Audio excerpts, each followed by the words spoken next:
Hello friends, welcome you all on Vidarbha IS academies online platform. Guys, आपला आज जे discussions असणार आहे खूप इंटरेस्टिंग टॉपिकवर आपण डिस्कशन करणार आहोत, दॅट इज विंडफॉल टॅक्स.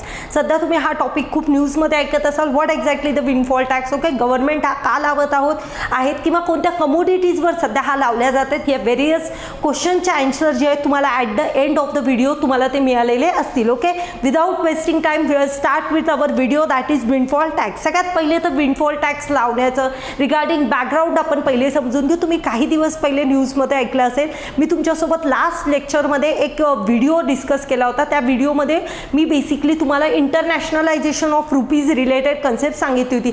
तिथे मी तुम्हाला एक पॉईंट अजून मेन्शन केला होता regarding gold. Okay, gold related मी तुम्हाला सांगितलं होतं की गोल्ड इम्पोर्ट रिलेटेड सरकारने खूप जास्त हाईक किंवा ड्युटीज लावलेल्या आहेत. तर का लावल्या होत्या ड्युटीज? तर डेफिनेटली त्याच्या मागे आन्सर होतं की गव्हर्नमेंटचा सिम्पल इनिशिएटिव्ह होता की आपल्या कंट्रीमधले जे डॉलर्स आहेत ते बाहेरच्या कंट्रीमध्ये बेसिकली गेले नाही पाहिजे. त्या रिगार्डिंग बेसिकली आपण इथं काय करत होतो, वर्क करत होतो. ओके, तर तो पॉईंट तुम्हाला एक माहीत असेल.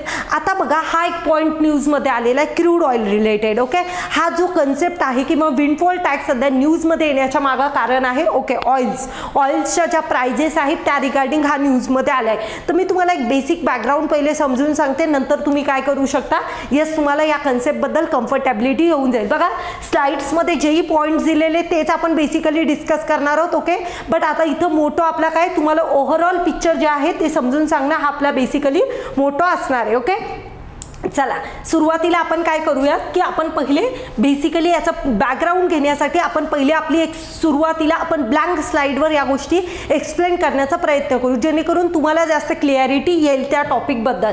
सुरुवातीला बघा, मी तुम्हाला काय सांगतेय किंवा काय एक्झॅक्टली कन्वे करते तो पॉईंट तुम्ही समजून घ्या. बघा, सुरुवातीला तुम्हाला एक पॉईंट लक्षात घ्यायचा आहे की तुम्ही जर पेट्रोल वगैरे बघसाल, पेट्रोल डिझेल, आता या कमोडिटीज जर आपण बघायला गेलो तर या ज्या कमोडिटीज आहेत याला आपण बेसिकली काय म्हणतो, रिफायनरीज. ओके, रिफायनरी प्रॉडक्ट, याला काय म्हणतो, रिफायनरी प्रॉडक्ट. मग हे जे प्रॉडक्ट आहेत हे कोणत्या तरी एक बेसिक रॉ मटेरियल पासून ह्या कमोडिटीज बेसिकली बनवल्या असतात. मग या कशापासून बनवल्या जातात? तर या आपण बनवतो बेसिकली क्रूड ऑइल पासून. ओके, क्रूड ऑइल पासून आपण काय करतो, petrol, diesel like that refinery commodities produce करतो. आता ह्या ज्या रिफायनरी कमोडिटीज आहेत याच्यात दोन सेक्शन्स पडतात. एक आहे डोमेस्टिक प्लेयर बेसिकली रिफाईन करतील. ओके, डोमेस्टिक प्लेयर रिफाईन करतात आणि एक चंक येतो बेसिकली तो कुणाचा येईल, international. Okay, international market. Okay, हे दोघं जण बेसिकली काय करतील, ह्या बेसिकली रिफाईन पेट्रोल डिझेलच्या फॉर्मॅटमध्ये आपल्याला प्रोव्हाइड करतील. बघा, आता हे दोन्ही जरी चंक असेल तरी तुम्ही इथे एक गोष्ट किंवा एक पॉईंट इथं लक्षात ठेवू शकता, काय की आपला जो क्रूड ऑइल आहे बेसिकली किंवा क्रूड ऑइलचा जो चंक आहे त्याच्यामध्ये आपण जे डोमेस्टिकली जे बेसिक हे करतो किंवा डोमेस्टिक आपल्या ज्या कंपनीज आहेत त्या त्याला प्रोड्यूस करतात त्याचा चंक तुम्ही पकडू शकता 15 ते 20% पर्यंत. ओके, आणि 80% आपण काय करतो, इम्पोर्ट करतो बाहेरच्या कंट्रीकडून. म्हणजे एक गोष्ट तर तुम्हाला कळाली असेल की आपण खूप कमी प्रमाणात क्रूड ऑइल बेसिकली देशातून काढतो. मोस्ट ऑफ द आपण काय करतो, बाहेरून इम्पोर्ट करतो. बघा, आता हे जे डोमेस्टिक प्लेयर आहे, डोमेस्टिक प्लेयर काय करतील, क्रूड ऑइल काढतील. आता हे प्लेयर काय करत आहे, क्रूड ऑइल काढत आहे. Okay, domestic player crude oil आपल्याच देशातून काढत आहे आणि त्याला काय करत आहे, रिफाईन करत आहे. ओके, आता बघा, यांना लागणारा जो खर्च असेल रिफाईन करता येते. ओके, रिफाईन करत आहे. या डोमेस्टिक प्लेयरला जो खर्च लागत आहे हा कसा असेल, कमी असेल. ओके, लेस अमाऊंट असेल. ओके, लेस अमाऊंट. मग मॅडम दुसरा कोणता पॉईंट असेल किंवा दुसरा कोणता सेक्शन असेल? तर बघा, आता एक चंक असेल तो काय करत असेल, इंटरनॅशनल मार्केटमधून क्रूड ऑइल घेत असेल आणि त्याला नंतर रिफाईन करत असेल. ओके, याला काय करत असेल, रिफाईन करत असेल. आता बघा, याला रिफाईन करत असेल नंतर सेल करत असेल. सपोज याला जर याचा खर्च पडत असेल $70 पर बॅरल, तर याला किती पडत असेल, जवळपास $100 पर बॅरल पर्यंत याला खर्च पडत असेल. कुणाला, इंटरनॅशनल मार्केटमधून क्रूड ऑइल घेणारा. मग याला कसा पडतोय, स्वस्त पडतोय. पण हा जो व्यक्ती आहे जो डोमेस्टिकमधून क्रूड ऑइल काढतोय हा स्टील कोणत्या प्राइसला सेल करत आहे, ज्या इंटरनॅशनल प्राइजेस ज्या चालू आहेत क्रूड ऑइलच्या त्या फॉर्मॅटमध्ये सेल करत आहे. तर बघा, आता याला $70 खर्च येत होता पर बॅरल, याला $100 येतोय.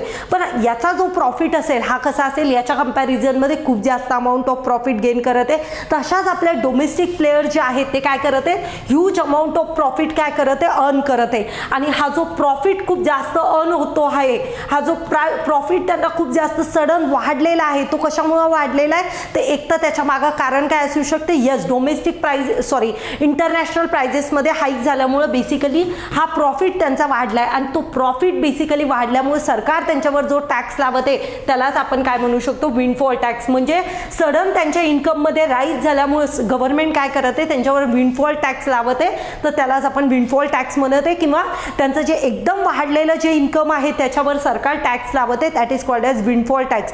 क्लिअर झाली आहे कन्सेप्ट, एकदम इझी आहे, काही जास्त कन्फ्युजन व्हायचं बिलकुल काम नाही. डोमेस्टिक प्लेयर्स, आता बघा एक पॉईंट येईल की आपण ज्या गोष्टी इम्पोर्ट करतोय त्याच्यावर पण टॅक्स लागत आहे का मॅडम, तर डेफिनेटली त्याच्यावर कोणताही टॅक्स लागत नाही. हा फक्त आपले जे डोमेस्टिक प्लेयर आहे हे खूप जास्त अर्न करत आहे किंवा खूप जास्त प्रॉफिट गेन करत आहे, त्याच्यामुळे त्यांच्यावर विंडफॉल टॅक्स लागत आहे.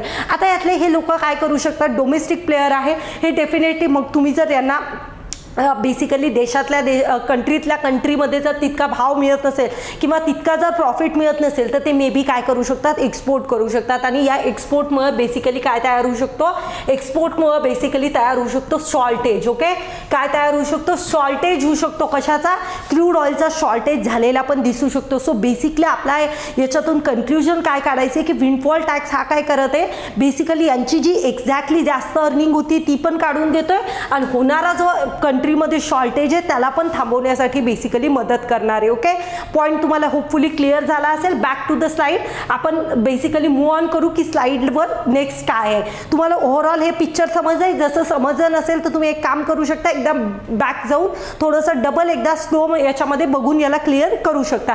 थोडीशी कन्फ्युजिंग आहे पण इझी कन्सेप्ट आहे आणि मी तुम्हाला एकदम फ्लुएंट लँग्वेजमध्ये या कन्सेप्टला एक्सप्लेन केलेला आहे. ओके, चला आता आपण एकदा बघून घेऊ की आपल्याला काय पॉईंट्स याच्यामध्ये दिलेले आहेत. तर बघा, विंडफॉल टॅक्समध्ये तेच दिलं आहे, it is impose by government on a company. Government काय करत आहे, कंपनीवर लावत आहे, जे एक्स्ट्रा बेसिकली प्रॉफिट गेन करत आहेत त्यांच्यावर गव्हर्नमेंट लावत आहे. किंवा आपण असं म्हणू शकतो हा बेसिकली क्रूड ऑइलवर लावत आहे. म्हणजे असं बिलकुल नाही की फक्त क्रूड ऑइलवर लावतो, डेफिनेटली नाही, काही वेगळ्या कमोडिटीजवर पण लावू शकतो. बेसिकली गव्हर्नमेंट वेगवेगळ्या कमोडिटीजवर लावू शकतो. आता याच्यामध्ये हेच दिलं की डोमेस्टिक प्रोड्युसर जे आहे ते क्रूड ऑइल काय करू शकतात, इंटरनॅशनल पॅरिटी किंवा इंटरनॅशनल प्राइजेसला बेसिकली सेल करतात. त्याला काउंटर करण्यासाठी किंवा त्यांचा होणारा एक्स्ट्रा प्रॉफिट जो आहे तो टाळण्यासाठी गव्हर्नमेंट हे बेसिकली टॅक्स लावत आहे. आता याच्यानंतरचा आपल्यासाठी इम्पॉर्टंट पॉईंट आहे, why had the government impose windfall tax. Government लावत काय, तर याच्या मागं पहिलं कारण आहे Russia and Ukraine crisis. Russia and Ukraine क्रायसिसचा इम्पॅक्ट काय झालेला आहे की रशिया अँड युक्रेन क्रायसिसमुळे डोमेस्टिक मार्केटमध्ये डिमांड खूप हाईक झालेली. ओके, डिमांड खूप वाढली आणि सप्लाय कसा झाला, कमी झालाय. डिमांड वाढली, सप्लाय कमी झाला, सो काय होईल, यस प्राइसेस हाईक झालेल्या दिसतील.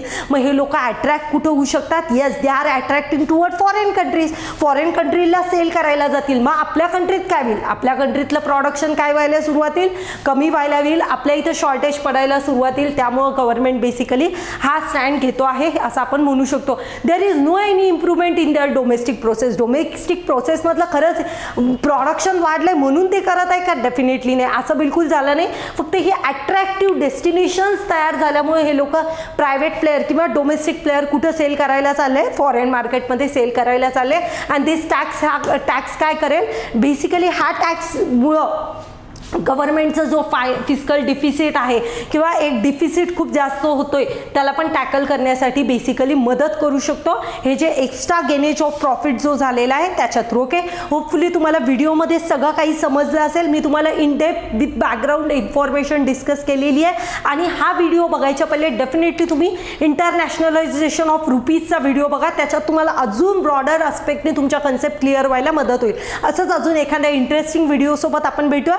पण डेफिनेटली हा व्हिडिओ जो आहे windfall tax regarding, it's again very important for examinations like UPSC, state PCS like examinations. Okay, तो डेफिनेटली तुम्हाला या रिगार्डिंग काहीही कन्सर्न असेल तर तुम्ही डेफिनेटली कुठं मेन्शन करू शकता, कमेंट सेक्शनमध्ये. मी जे पण तुमचे काही डाऊट्स वगैरे असतील त्याला नेक्स्ट व्हिडिओजमध्ये क्लिअर करून देईल. Okay, thank you guys.